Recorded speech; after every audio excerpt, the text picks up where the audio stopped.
Young Aussies who've come close to death because of vaping are sharing their stories as part of a New South Wales health campaign to deter others from taking up e-cigarettes.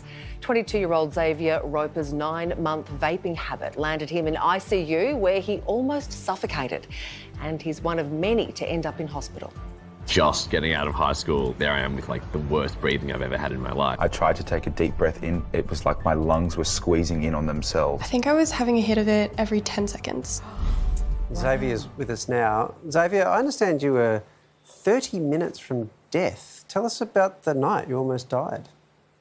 It started off like a normal night, just hanging out with a couple of friends, watching weird French art films and just, hanging out, having a few drinks, vaping.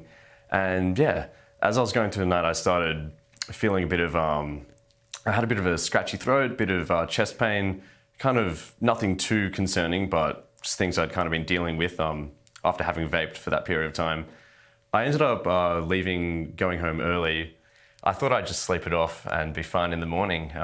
But then about 3 a.m. or so, I started waking up gasping for air and I could barely talk. I was spluttering and yeah, I couldn't breathe properly. Ended up waking my parents up and straight away rushing to the Prince of Wales Hospital, which fortunately was about 10 minutes away from my house. And yeah, it's worrying what would happen if I was further away from there. And from there, just straight in the ICU. So you almost suffocated to death. What did doctors say? What was on your lungs to get you to that point?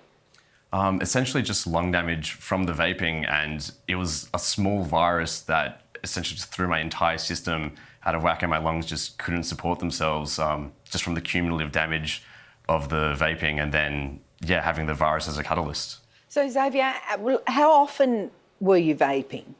It started off really slowly when I first did it, just having a puff from my friends at a party here and there, and then slowly it kind of snowballs, creeping up. You'll start seeking it out, asking a vape from your friends, when you're just hanging out.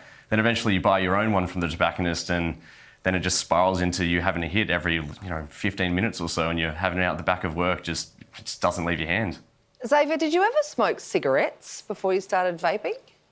So yes, I smoked cigarettes maybe 2 years before I started vaping. Not a ton, maybe 3 a day, quite casually for about a year or so until I quit.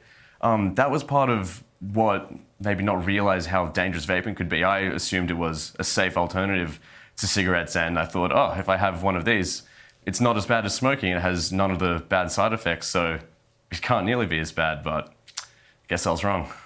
And also, when you smoke a cigarette, it has a beginning, a middle and an end, but a vape really has no end. Yeah, I feel like that's part of how vapes are so insidious, and it's just insanity with it. With a cigarette, you actually have to take it out of box, go outside, and you've got negative effects like it smells, people look at you badly. But with a vape, it never has to leave your hand. You can be sitting in bed all day just sucking it back and forth, and you never even have to move. Mate, it's such a powerful thing to hear you speak, because everything you've said really is relatable, apart from the French art house stuff. That was a bit... It wasn't... It was a weird film. I like that you snuck that in. You wanted everyone to know you were watching That'll French kill art you house before vaping does. I mean, yes. Have you given up them? Yes, no more French art films. Great. Yeah. Well, we're all winners. Xavier, thank you very much for speaking to us, mate. Thanks very much, guys.